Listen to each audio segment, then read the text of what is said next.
साल की इब्तिदा और उसका इस्तकबाल किस तरह करते हैं। हम आने वाले साल का इस्तकबाल इसी एतबार से करेंगे, बल्कि उसके बाद आने वाले साल भी हमारे हैं। 2024 में ऐसा होगा वैसा होगा, इस 12 पर हम दुआ यही करते हैं कि मौला आज के रात के 12 के बाद उन सारे दुश्मनान इस्लाम की ज़िंदगी के 12 बज जाए। हमारा न्यू ईयर या फिर इस तरह के सालों का इस्तकबाल करना या मिजाज बना दिया है कि इसको सेलिब्रेट किया जाएगा। और कैसे सेलिब्रेट किया जाएगा? शराब के नशे में धुत होकर साहिल समंदर और दीगर इलाकों पर आज पार्टियां और वहाँ पर नशे की महफिलें सजाई जाती हैं।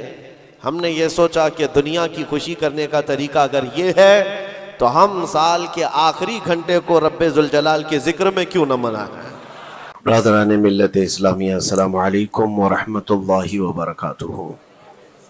आप हजरात यहाँ पर इशा की नमाज से बैठे हुए इंतज़ार कर रहे हैं, इसीलिए हम भी आपके सामने खड़े होकर बयान करने को तरजीह देते हैं कि बहुत सारे इसमें सुनने कम और देखने ज़्यादा आते हैं। तो जिस तरह की भी जिसकी भी जैसी नीयत हो, लेकिन एक बात है मेरे अजीज़ों, ये साल का आखिरी घंटा चल रहा है और उस आखिरी घंटे में हम अपने रब की याद कर रहे हैं और उसके हबीब का जिक्र कर रहे हैं। और यही मुसलमानों की अलामत भी हो कि हम अपनी ज़िंदगी की इब्तिदा जो करते हैं वो अल्लाहु अकबर से करते हैं। आपको पता है जब हम पैदा हुए थे हमारे कानों में सबसे पहले आवाज़ क्या आई? अल्लाहु अकबर। किसी भी मौलवी साहब ने हमारे कानों में आवाज़ दी होगी, अजान तो हर बच्चे को दी जाती है। अल्लाहु अकबर से हमारी ज़िंदगी शुरू हुई है और जब इंतकाल हो जाए, जनाजा तैयार करके लाया जाए, इमाम के सामने रखा जाए, इमाम सबसे पहले हाथ बांधते हुए क्या कहता है? अल्लाहु अकबर। यानी ज़िंदगी ख़त्म भी हो गई है, अल्लाहु अकबर। एक बहुत बड़ा मैसेज है कि मुसलमान जब दुनिया में आया है तो ये कहते हुए अल्लाह सबसे बड़ा है, और जाएगा भी तो ये ऐलान करते हुए कि अल्लाह सबसे बड़ा है। हमारा न्यू ईयर या फिर इस तरह के सालों का इस्तकबाल करना या इनके जाने का गम मनाना, इसकी कोई असल नहीं है। ये साल का आखिरी घंटा हम तो सिर्फ इसलिए यहाँ पर जमा हैं कि गैरों ने लोगों में एक अजीब मिजाज बना दिया है कि इसको सेलिब्रेट किया जाएगा। और कैसे सेलिब्रेट किया जाएगा? शराब के नशे में धुत होकर साहिल समंदर और दीगर इलाकों पर आज पार्टियां और वहाँ पर नशे की महफिलें सजाई जाती हैं। हमने ये सोचा कि दुनिया की खुशी करने का तरीका अगर ये है तो हम साल के आखिरी घंटे को रब्बे जुल जलाल के जिक्र में क्यों न मनाएं। मेरे अजीज़ों, यकीन है कि अभी आधा घंटे के बाद क्या हो रहा है? 12 बजने वाले हैं। 12 बजने वाले हैं और 12 सुन्नियों के लिए तो खैर का है। इंशाअल्लाह अज़ीज़ इस 12 के बाद आने वाला जो साल होगा कुफ़ार और मुशरिकीन के 12 ज़रूर बजाएंगे।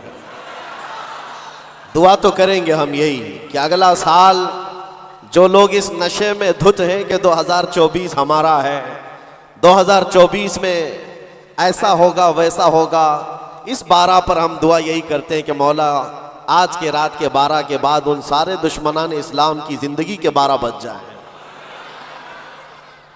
अल्लाह करीम वो दिन ज़रूर लाएगा। और मैंने एक आयत तिलावत की है आपके सामने, कुरान पाक की मशहूर सूरह है, सूरह वद्दुहा।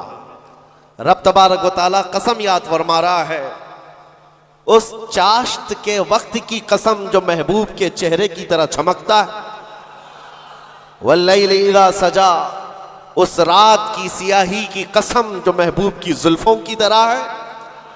मा वद्दअक रब्बुक वमा क़ला, महबूब आपके रब ने ना आपको छोड़ा है और ना कुछ कम किया है। वलल आखिरतु खैरुल लक मिनल ऊला, ऐ महबूब आपकी हर आने वाली घड़ी पिछली घड़ी से बेहतर है। जब ये वादा किसका है? रब्बे जुल जलाल का। हुजूर की हर आने वाली घड़ी पिछली घड़ी से बेहतर है, तो उम्मत की भी हर आने वाली घड़ी पिछली घड़ी से बेहतर हो। हम आने वाले साल का इस्तकबाल इसी एतबार से करेंगे कि रब ताला का वादा है कि हर आने वाली घड़ी बेहतर होगी, तो फिर इंशाअल्लाह हम ये कहेंगे 2024 हमारा है इंशाअल्लाह, बल्कि उसके बाद आने वाले साल भी हमारे हैं। मैं गुफ्तगू की तरफ आगे बढ़ता हूँ, लेकिन उससे पहले आपको मैं बताऊँ, ऐसे डर के माहौल में, ऐसे सरासीमगी के वक्त में, जहाँ लोग छोटी सी अफवाह पर भी घरों पर दुबके बैठे हुए हैं, आज मुसलमानों में ख़ास तौर पर इतना डराया गया, इतना डराया गया है कि लोग सफ़र करना भी छोड़ रहे हैं।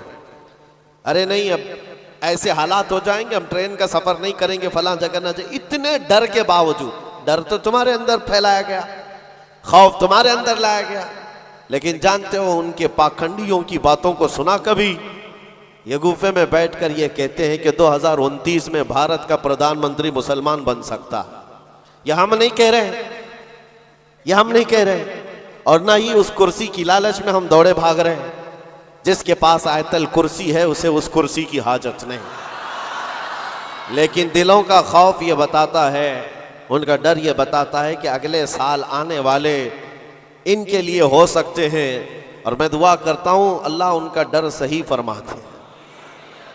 अजीज़ान गिराम वक़ार, हर आने वाला दिन तुम्हारे लिए बेहतर है, लेकिन शर्त है, एक ही शर्त है, क्योंकि रब ताला ने फरमाया वला तहीनु वला तहज़नु व अंतुमुल अअलौ, घबराओ मत, बेकरार मत हो, तुम सबसे ज्यादा कामयाब रहोगे इन कुंतुम मुमिनीन। शर्त यह है कि तुम मेरे नबी की गुलामी में आ जाओ, ईमान वाले हो जाओ, तब फिर तुम्हारे लिए हर आने वाली घड़ी बेहतर है, हर आने वाली घड़ी पिछली घड़ी से बेहतर है।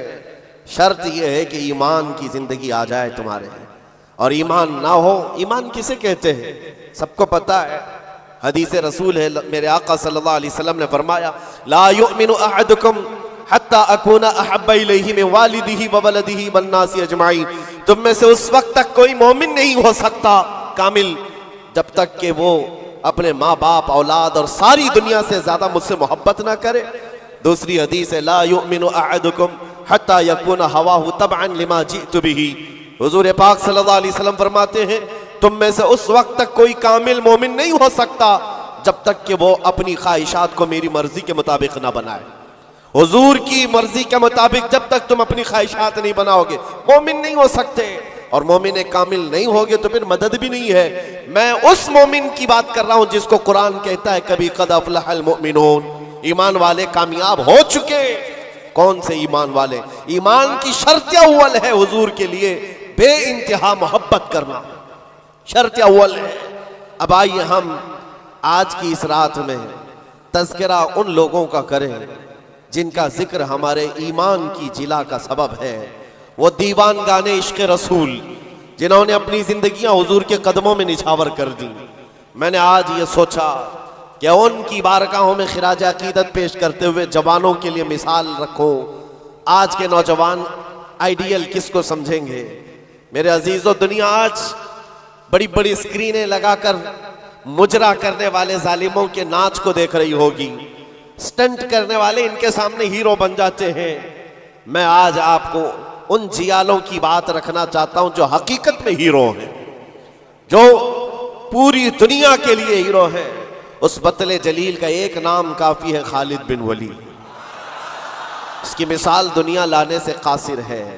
मेरे अजीजों, मेरी पूरी गुफ्तगू का खुलासा सिर्फ इतनी बात पर होगा जो बरेली के इमाम ने पुकार कर कहा था, फिर के गली गली तबाह ठोकरें सबकी खाई क्यों, दिल को जो अक्ल दे खुदा तेरी गली से जाए क्यों। आज जो गली गली घूम रहे हैं उन तक भी पैगाम पहुंचाओ, फिर के गली गली तबाह ठोकरें सबकी खाए क्यों। आ जाओ इस दरबार में, इस दरबार का जो सग भी हो जाता है, कुत्ता भी होता है, वो अपने वक्त का मुजद्दिद बन करके ये नारा लगाता है, ये नारा लगाता है, उस गली का गधा हूं मैं जिसमें मांगते ताजदार फिरते हैं। उस गली का गधा हूं मैं जिसमें मांगते ताजदार फिरते हैं। खुसरवी अच्छी लगी ना सरवरी अच्छी लगी, हम फकीरों को मदीने की गली अच्छी लगी। हुजूर ताजुश शरिया बद्र तरीका फरमाते हैं, बुल हवस सुन सीमो जर की बंदगी अच्छी नहीं, उनके दर की भीख अच्छी सरवरी अच्छी नहीं। जो पिया को भाए अख्तर वो सुहाना राग है। ये ताजो शरीय फरमाते, जो पिया को भाए अख्तर वो सुहाना राग है। क्या मतलब है? जो मुस्तफा को पसंद आए वही असल राग है, वही बात अच्छी है। जो पिया को भाए अख्तर वो सुहाना राग है, जिससे नाखुश हो पिया वो रागनी अच्छी नहीं। जिससे नाखुश हो पिया वो रागनी अच्छी नहीं। पिया हुजूर के बारगाह में इस्तिआरतन कहा गया है। हुजूर को जो चीज ना पसंद है वो हमारे लिए अच्छी है ही नहीं। यही तो बरेली का मिजाज है। कहते हैं ना ताजुल शरिया रहमतुल्लाह ताला अलैह कि नबी से हो जो बेगाना उसे दिल से जुदा कर दे, पिदर मादर बिरादर जानो माल उन पर फिदा कर दे। ये सारे अशार का लुब्बे लुबाब खुलासा क्या है? उसका खुलासा यही है जो सहाबा का नारा था, हो ना ये फूल तो बुलबुल का तरन्नुम भी ना हो, चमने दहर में कलियों का तबस्सुम भी ना हो ना ये साकी तो मैं भी ना हो, खुम भी ना हो, बस में तौहीद दुनिया में ना हो, तुम भी ना हो। खीमे अफलाक का इस्तादा उसी नाम से है, नबज़े हस्ती तपश आमादा उसी नाम से है। दश्त में दामने कोहसार में मैदान में है, बहर में मौज की आगोश में तूफान में है, चीन के शहर मराकश के बयाबान में है, वही नाम पोशीदा हर मुसलमान के ईमान में है। और वो जो न हो तो और वो जो न थे तो। ये सारे अशार के बाद अब आओ मैं गुफ्तगू को आगे बढ़ाता हूं। इसी बात पर तवज्जो रखना, फिर के गली गली तबाह ठोकरें सबकी। अगर किसी को ठोकर लगी है तो वो दिल पर हाथ रखकर आ जाए। आज मैं उन जियालों की तरफ चलता हूं। यमन का एक कबीला बनु असद एक कबीला है जिसमें रहने वाले एक शख्स है हारिसा, और उनकी बीवी, छोटा सा एक कुंबा, छोटा सा एक खानदान, 3 बच्चे थे। हारिसा और उनकी बीवी और 3 बच्चे। ये यमन का रहने वाला एक कबीला है। औरत अपने तीनों बच्चों को लेकर मैके जा रही थी, और बड़ा बेटा जो उस वक्त उम्र का 8 साल का था, जैद नाम था। काफिले पर अचानक डाकुओं का हमला हुआ और माल लूट लिया गया, और साथ ही डाकुओं ने ये जैद नामीन छोटे से बच्चे को, 8 साल के बच्चे को भी गिरफ्तार कर लिया। एक माँ का कलेजा दहल गया कि मेरे 8 साला बच्चे को मुझसे छीना गया। बाकी 2 बच्चे तो साथ थे। माँ की कैफियत ऐसी थी कि पहाड़ों पर चढ़ जाती, चीखती थी, और अरबी में जो अशार कहती थी, अल्लाहु अकबर, आज भी मौजूद है। यमन की रहने वाली ये खातून पहाड़ों पर जाकर पुकारती थी कि कोई मेरे जैद को देखा है तो मुझे बता दे। और जब खबर बाप को आकर लगी, बाप जान निछावर करता था अपने बेटे जैद पर। बाप की ऐसी कैफियत कि खाना छोड़ दिया, और मिजाज में तब्दीली ऐसी आ गई कि लोगों से मिलना तक छोड़ दिया अपने बेटे की जुदाई के गम में। यमन वाले कहते थे कि हारिसा का बेटा जो गुम हुआ यूसुफ गुमगश्ता है, यानी एक दूसरा यूसुफ है। जैसे हजरत याकूब अलैहिस्सलाम के बेटे यूसुफ की अलैहिस्सलाम की दूरी हुई थी तो आपने गम किया था, हारिसा ने अपने बेटे जैद की जुदाई में बहुत रोया। और वो अशार जो अरबी में लिखे जाते थे, यमन में जब वो अशार पढ़ते तो अपने जो दुश्मन होते वो भी रो पड़ते थे। बाप की जुदाई के गम के अशार लोगों को रुलाते थे। जमाना गुजर गया। अब डाकुओं ने उस जैद का किया क्या था, कुछ साल अपने पास रखा, और उकास के मेले में, मक्का के करीब एक मेला लगता था, और उस मेले में लाकर जैद को गुलाम बनाकर बेच दिया। जब बेचा तो ये जैद गुलाम बनकर के किसके हवाले आया? खदीजा बिन्त खुवैलिद, उम्मुल मोमिनीन हजरत खदीजा रज़ियल्लाहु ताला अन्हा के घर हजरत हकीम बिन हिजाम के जरिए से जब ये गुलाम हजरत खदीजा के घर आया तो उस वक्त 15-16 साल की उम्र थी। पहली नजर मुस्तफ़ा करीम की पड़ी थी। रसूल रहमत सल्लल्लाहु ताला अलैहि वसल्लम ने हजरत खदीजा के घर इस नौजवान को देखा। अदब में कामिल था, गुफ्तगू के सलीके अच्छे थे, लोगों से मुलाकात के तौर तरीके बताते, बड़ा खानदानी आदमी। जब ये पहली नजर मेरे मुस्तफ़ा करीम सल्लल्लाहु अलैहि वसल्लम की पड़ी तो उम्मुल मोमिनीन खदीजा से कहा, मेरे आका ने अगर आप बेहतर समझें तो ये गुलाम मेरे हवाले कर दें। क्या किस्मत है जिसको खुद रसूलुल्लाह खरीदी। जैद को खरीद लिया, बल्कि तोहफतन हुजूर को दे दिया गया।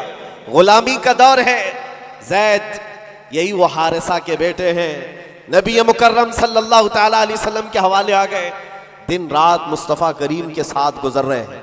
तरबियत भी किसी ने सरवर अंबिया ने की, और नौजवान के तौर तरीके ऐसे। मेरे अजीज़ों, आपको पता है ये वो जैद है जिसके बारे में मैं आपको बताऊं। हुजूर पाक सल्लल्लाहु ताला अलैहि वसल्लम के चंद दिनों के बाद मक्का में मशहूर हो गए, मोहम्मद सल्लल्लाहु ताला अलैहि वसल्लम का अगर कोई महबूब है तो वो जैद है। हज़रत अबू बकर सिद्दीक़ रज़ियल्लाहु ताला अन्हु भी इस बारे में फरमाते कि जैद को जो कराबत थी उस पर मुझे रश्क था हुजूर अकरम सल्लल्लाहु अलैहि वसल्लम का। अब जमाना बीतता गया, जैद के घर छूटे, खानदान छूटा, माँ छूटी, बाप छूटे, गुलामी का दौर चल रहा है। एक बार हज के लिए एक कबीला यमन से आया हुआ था, और यमन वाले हज करने के बाद वो अशार सुना रहे थे जो हारिसा जैद के बाप ने लिखे थे अशार, और रुला रहे थे।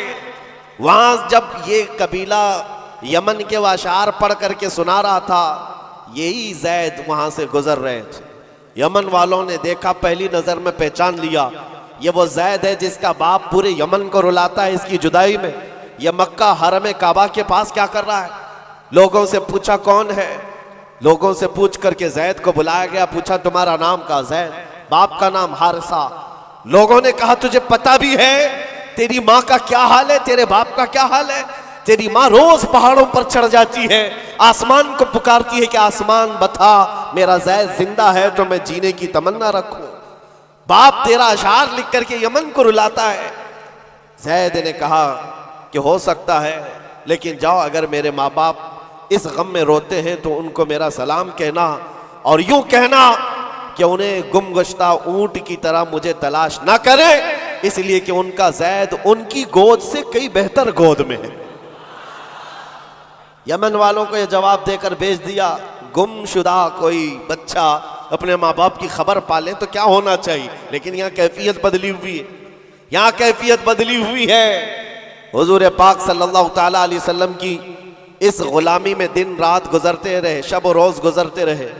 मेरे अजीजों, जिसको हो दर्द का मजा नाज़े दवा उठाए। आपको मैं बताऊं, ये कबीला यमन का गया और जा करके जैद के माँ बाप से कहा, हारिसा और उनकी माँ से कहा, तुम्हारा गुमशुदा बच्चा मिल गया, हरम काबा में हमने उसको देखा है और सुना है मोहम्मद नामी अरब के एक मशहूर शख्स की गुलामी में है, और उनकी सखावत भी, दरिया दिली भी, रहम दिली भी मशहूर है। माँ और बाप ने खबर पाते ही महीनों का सफर दिनों में तय कर लिया, दौड़ते भागते मक्का पहुंचाए, और जैसे पहुंचे पूछा कहाँ रहते हैं मोहम्मद सल्लल्लाहु अलैहि वसल्लम। हुजूर पाक सल्लल्लाहु अलैहि वसल्लम हरम काबा के पास ही उनको मिल गए। माँ इतना रोई, बाप इतना रोए, हुजूर पाक सल्लल्लाहु अलैहि वसल्लम को उन पर तरस आ गया। पूछा क्या बात है? कहा हमारा बच्चा गुम हुआ था, सालों बीत गए, अब तक हमने खाने का मजा नहीं चखा, और हम सबकी जिंदगी ऐसी वीरान सी लगती है कि उसके बगैर जिंदगी में अंधेरा है। पूछा हुजूर ने कौन है तुम्हारा बच्चा? कहा उसका नाम जैद है और सुना है वह आपकी गुलामी में। हुजूर पाक सल्लल्लाहु अलैहि वसल्लम ने फरमाया, जैद तुम माँ बाप हो जैद के? कहा हाँ, अगर आप मुनासिब फरमा समझे तो हमें हमारा जैद लौटा दें। आप अल्लाह की तरफ से सुना गया है बड़ा रहम दिल रखते हैं, हमारे लिए अपना जैद लौटा दें। हुजूर पाक सल्लल्लाहु अलैहि वसल्लम ने कहा, मैं किसी के बाप और किसी की माँ से उसके बच्चे को अलग नहीं करना चाहता, लेकिन फिर भी ये फैसला मैं जैद के ऊपर छोड़ता हूँ। वो चाहे तो मुझसे आज़ादी ले ले, बगैर किसी रकम के, बगैर किसी फिदिये के गुलामी से आज़ाद करता हूँ, और तुम उसे ले जाओ, और अगर नहीं तो फिर उसकी मर्जी जो हो उस पर अमल किया जाए। फिर माँ बाप को ला करके जैद के सामने खड़ा किया जाना था। मुअर्रिखीन ने जो तारीख लिखी है, पढ़ते हैं तो आंखें आप दीदा हो जाती हैं।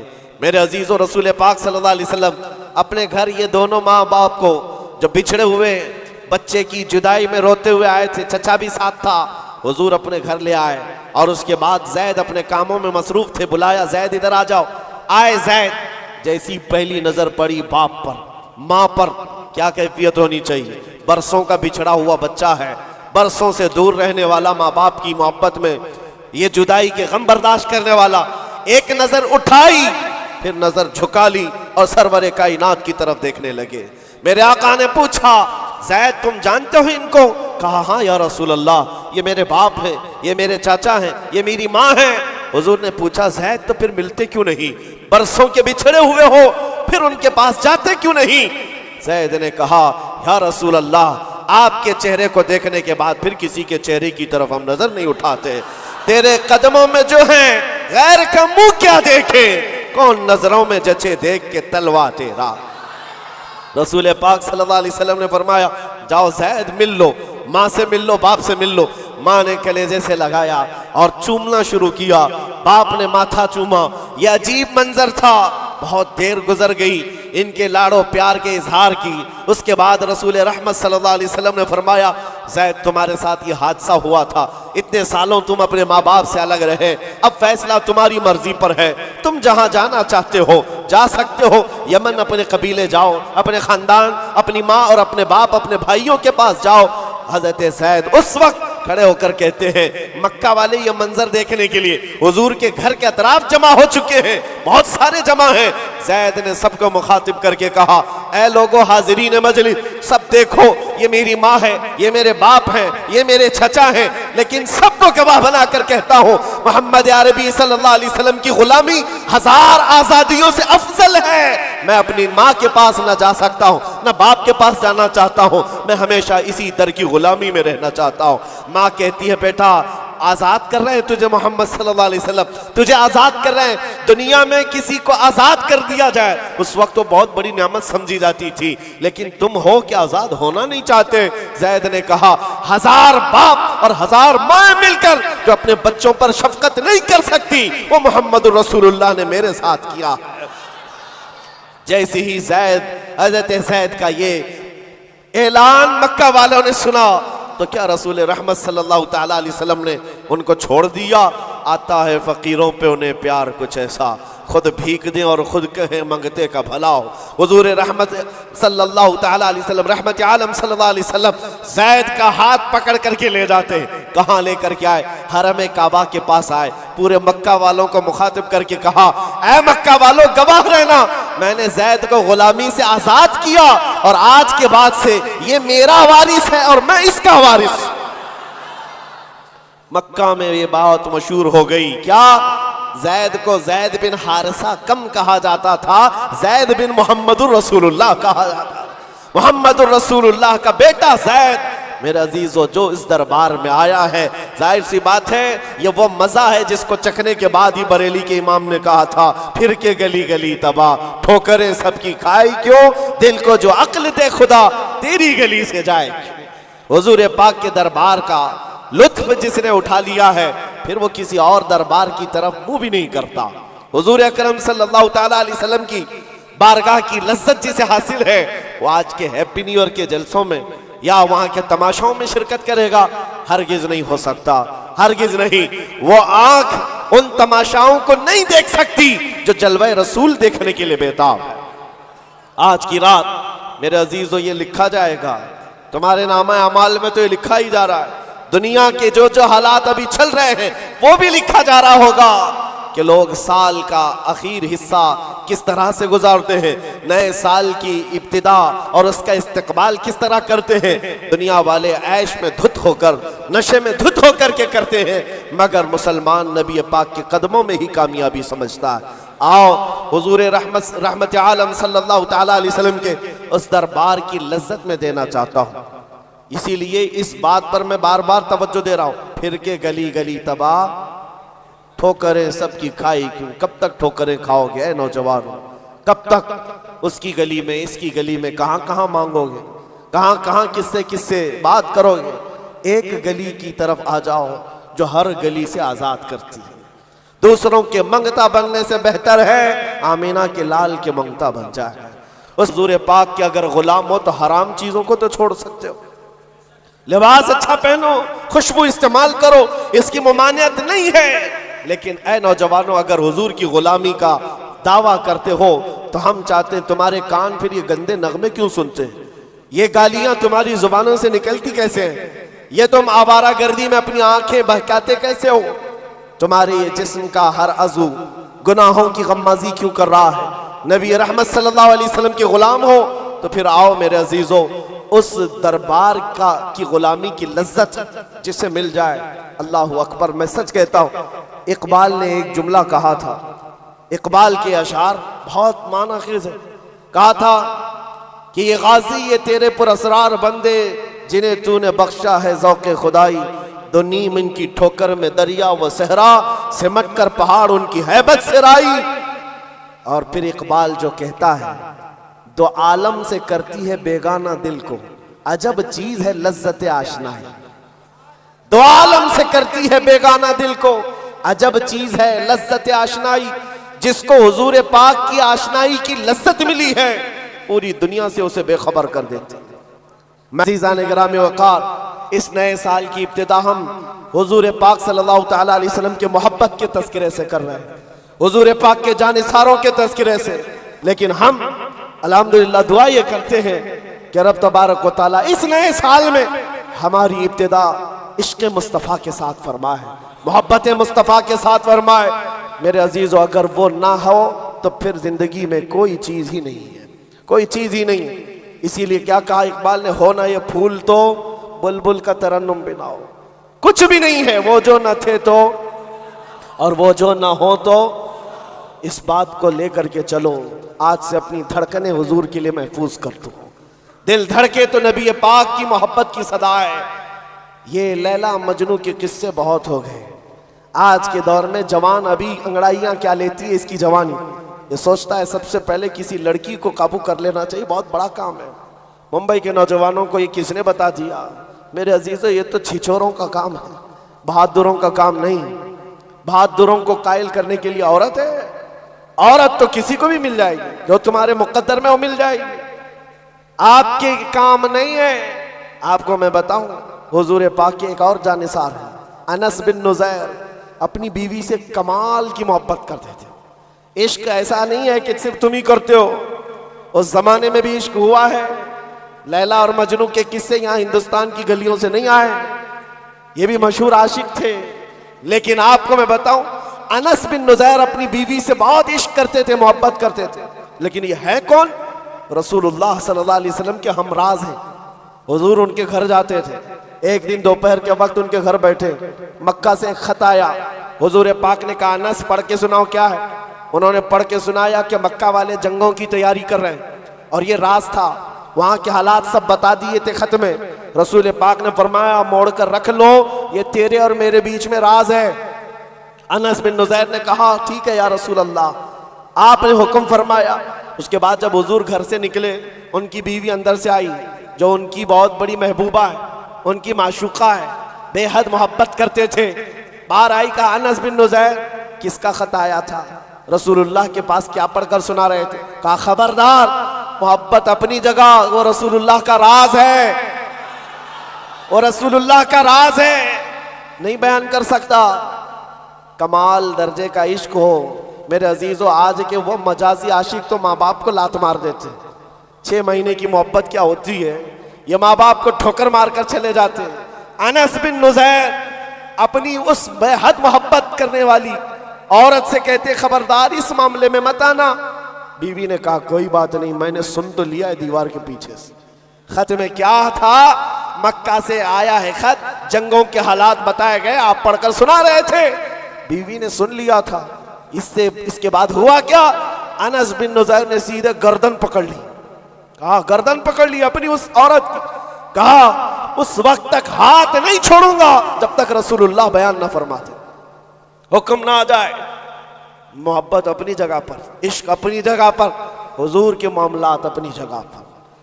हुजूर के पास गर्दन पकड़ करके ले आए, दौड़ते हुए कहा। हुजूर ने पूछा, क्या हुआ अनस, इसको क्यों पकड़ लाए? कहा, या रसूल अल्लाह, इसने हमारे राज को दीवार पीछे से सुन लिया। मेरे आका, कहीं मैं मुजरिम ना हो जाऊं, मुझ पर अल्लाह का अज़ाब ना आ जाए, आपके राज को इफ्शा करने की सजा में मैं कहीं मुलविस ना हो जाऊं। हुजूर पाक ने फरमाया, गर्दन छोड़ दो, आजाद कर दो, वो भी मेरी सहाबिया है। जैसे राज तुम्हारे पास महफूज है, वैसे राज उसके पास भी महफूज है। हजरत अनस बिन नुज़ैर ने गर्दन से हाथ हटा दिया और फिर मुस्कुरा कर बीवी से कहा, पहली वाली मोहब्बत फिर बाकी है। जो मोहब्बत थी वो मोहब्बत फिर बाकी है, लेकिन याद रखना हमारी मोहब्बत का मेयार थर्मामीटर सिर्फ कदम रसूल है। वो जो ना हो तो ये हमारा थर्मामीटर है। यही बरेली का मिजाज है, नबी से हो जो बेगाना उसे दिल से जुदा कर दे, पिदर मादर बिरादर जानो माल उन पर फिदा कर दे। अजीज़ा ने गिरामी वक़ार, ये वो सहाबा की मिसालें मैं आपको रखा हूँ। उहद के मैदान में एक दो नहीं कई मिसालें आपको पता है। वो दूल्हा भी शरीक हुआ उहद के मैदान, जिसकी आज शादी हुई और सुहाग रात मना रहा अपनी बीवी के साथ, और शब्बाशी करने के बाद उठकर दौड़ा मैदान में आ गया जिस दिन उसका वलीमा है, और उहद के मैदान में तलवार लिए लड़ रहा है और शहीद भी हो गया। कौन है ऐसा जो अपने वलीमे के दिन शहादत पा रहा हो? वलीमा है, कल शादी हुई है, बीवी को घर लाया है, लेकिन ऐसा नहीं है कि बीवी को बगैर बताए छुपाए प्लानिंग करके भाग आया हो। रात को बिस्तर से उठ करके अपनी बीवी से कहा, ऐ मेरी शरीक हयात, मैंने तुझे दुल्हन तो बना लिया, लेकिन कानों में आवाज आई है कि रसूलुल्लाह सल्लल्लाहु अलैहि वसल्लम के साथ सारे मदीने वाले निकल पड़े हैं, लिहाजा मेरा घर में रहना किसी हालत सही नहीं। चाहो तो तलाक ले लो, इद्दत के बाद दूसरा निकाह कर लो, या तो फिर अल्लाह की मर्जी पर कायम रहो। वो खातून ऐसी नहीं थी। वो कहती कि कहां से तुम आज के आज शादी करके लाए और किसके हवाले छोड़ जा रहे हो, और मुझे सुहागन को अभागन बनाए जा रहे हो? नहीं, वो खातून है, मदीने की, कहती है, ऐ मेरे सरताज, गम किस बात का, आप मुझे तलाक की बात क्यों करते हैं? चाहे अल्लाह की मर्जी पर मैं कायम हूं, अगर आप लौट करके आए तो फखर से मदीने में गाजी की बीवी कहलाऊंगी, और अगर नहीं लौटे तब भी फखर से शहीद की बेवा कहलाऊंगी। ये जज्बा कहाँ है? वो मदीने वालों के अंदर था, जिन्होंने सब कुछ हुजूर पाक सल्लल्लाहु ताला अलैहि वसल्लम के कदमों में निछावर किया। ऐ मेरे अजीजों, ये सारी बातें रखने के बाद सिर्फ मैं इतना चाहता हूँ, आज भी इन अंधेरियों से हमें कोई चीज निकाल सकती है तो हुब्बे मुस्तफा। आ जाओ उनके दरबार में, फिर के गली गली तबाह, ठोकरें सबकी खाई क्यों, दिल को जो अक्ल दे खुदा, तेरी गली से जाए क्यों। इसलिए कि इस अकीदे के साथ मैं बात अपनी ख़त्म करता हूँ। आज लोगों को ऐसा गुमान होता होगा, थोड़ा इस पार्टी में चले जाएं, इस पार्टी में चले जाएं तो सकता इनकी हुकूमत, इनकी कुछ हो जाएगा। यूपी में तो देखा है, जिसकी गवर्नमेंट आती है हर कार पे उसी गवर्नमेंट का झंडा लगा लेते हैं। बीजेपी है तो बीजेपी का, कांग्रेस है तो कांग्रेस का, सपा है तो सपा का, झंडे वहां पर बदलते रहते हैं, जिसकी आए उसकी। मेरे अजीजों, ये मिजाज तो दुनिया वालों ने दिया है कि सत्ता हुकूमत जिसके पास आ जाए। अरे बड़े बड़े नेता बदल कर इधर से उधर पार्टी में चले जाते, होता है कि नहीं होता? क्यों करते हैं वो? अरे वो लोग भी बहुत अक्लमंद हैं, कहते हैं जिनकी हुकूमत है उनके साथ जाने से थोड़ा फंड तो मिलेगा, काम तो होगा, भलाई तो कर सकेंगे। ये तो उनकी दलील है, बहुत अच्छी दलील आपने दी कि जिसकी हुकूमत है उसके यहाँ जाने से फायदा होता है। इसी को ताजुश शरिया ने हमें यह कहा था, ऐ सुन्नियो, तुम्हें पता है जहां में उनकी चलती है, जहां में उनकी चलती है वो दम में क्या से क्या कर दे, जमीन को आसमां कर दे, सुरैया को सरा कर दे। तो फिर जिसकी चलती है वहीं जाने से फायदा है। तो फिर आ जाओ, फिर के गली गली तबाह, ठोकरें सबकी खाई क्यों, दिल को जो अक्ल दे खुदा, तेरी गली से जाए क्यों। फिर मैं कहता हूं, वो तुम्हारे झंडे हैं जो बदलते हैं, हमारा झंडा कभी नहीं बदलता। हम जिसके मदखा हैं, दुनिया तो दुनिया है, हमारा मिजाज ये है, हश्र में होगा दाखिला इस शान से, या रसूल अल्लाह का नारा लगाते जाए। खुल्द में होगा दाखिला इस शान से, या रसूल अल्लाह का नारा लगाते जाएंगे। किसी की जय विजय क्यों पुकारे, क्या गरज हमको, किसी की जय विजय क्यों पुकारे, क्या गरज हमको। हमें काफी है सैयद अपना नारा, हमें काफी है सैयद अपना नारा, हमें काफी है सैयद अपना नारा। अपना सब कुछ गुंबद खजरा कल भी था, मेरे नबी से मेरा रिश्ता कल भी था, बतला दो गुस्ताख नबी को गैरत सुन्नी जिंदा है, उन पे मर मिटने का जज्बा कल भी था। लब्बैक या रसूल अल्लाह, लब्बैक या रसूल अल्लाह, लब्बैक या रसूल अल्लाह।